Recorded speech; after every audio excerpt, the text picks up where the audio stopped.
could just watch. Oh, yeah. How'd you get from that commercial to right here on the... You just changed jackets very quickly? Jacket, man, right in and out. Well, we're back on the Morning Brew with friends. We got Greg Frost still talking about the Lobos' big win, but there's some kind of businessy stuff going on we need to talk about, because I know that in your world, in the mortgage world, there's some stuff happening. I know you want to talk about FICO scores, and they're driving down mortgage approvals. Right. Well, FICO scores have become this bellwether decision-making determiner in mortgages, Yeah. and they're important because the GSEs, Fannie Mae, Freddie Mac, FHA, VA, they all use FICO score thresholds, and you have below a certain FICO score and you can't get a mortgage. Right. And the banks that purchase mortgages as well, the big commercial banks that buy mortgages and the investment banks that buy mortgages, adopt those same FICO scores. So if you don't have a good FICO score, you're SOL. Yeah. You know, it's a. Is it a high? I don't even know what the target number would be. Well, on an FHA loan, it's 620. Okay. On a VA loan, it's 660. Okay. On a USDA loan, it's back down to 620. And now I haven't looked at my credit score in I don't know how long. I just assume it's pretty good because I keep everything rolling. But is that a good number? Is that a bad number? Is that a high number, a low number? What are we? It's Is that like most people can meet that, or no? No, most people can't meet that, and that's the issues that we have. We've got a lot of people that are on the cusp, and that FICO score is just a little too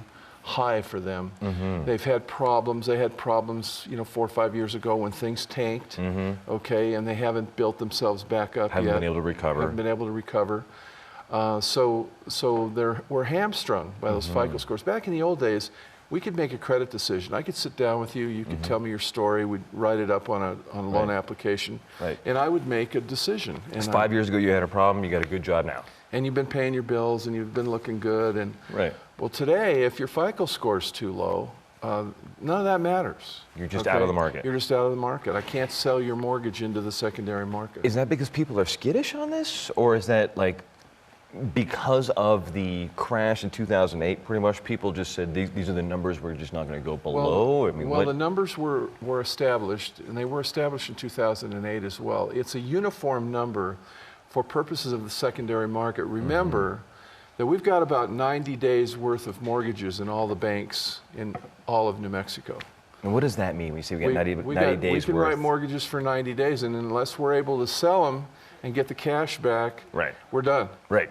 Okay, I was with Congressman Steve Pierce on Saturday night, and he was lamenting that point. He says, we got 90 days worth of cash in the banks. What would you rather have, 6 months, 18 months? Like, what's a good number? What we've got now is good. We need liquidity. So we know that we can make a mortgage today, we can sell it next week, we can get the money back, and we can make another mortgage tomorrow. We can do that.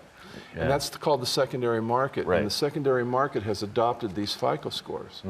Okay, so they hamstring us. So what we look to do, and at Frost Mortgage, what we look to do is find loan programs and investors who will purchase loans with lower FICO scores. Are they out there? We actually do. We have a FHA insured loan program right now that goes down to 500 FICO score. Oh, wow. From the normal 620 down to 500 FICO score.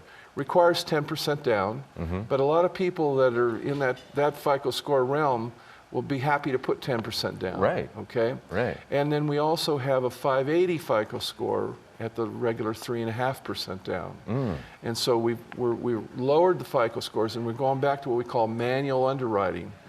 And we're actually sitting there manually underwriting the files, not relying on the automated underwriter that's built into the systems, not relying on the FICO score so much, but really taking a look, like you said earlier, at the person and their experience and what they're doing. That's cool. And so, so how do you sell those mortgages then if they are at those? We have found special places to sell them, special investors. That's very cool. Okay, and they're competitively priced, which is good. They're not subprime with heavy penalty fees. Right, that was going to be my next question. Yes. Because that was one of the things that you heard so much in the mid-2000s was the subprime loan market. It was people with 400 scores and things like that getting in and then just blowing it.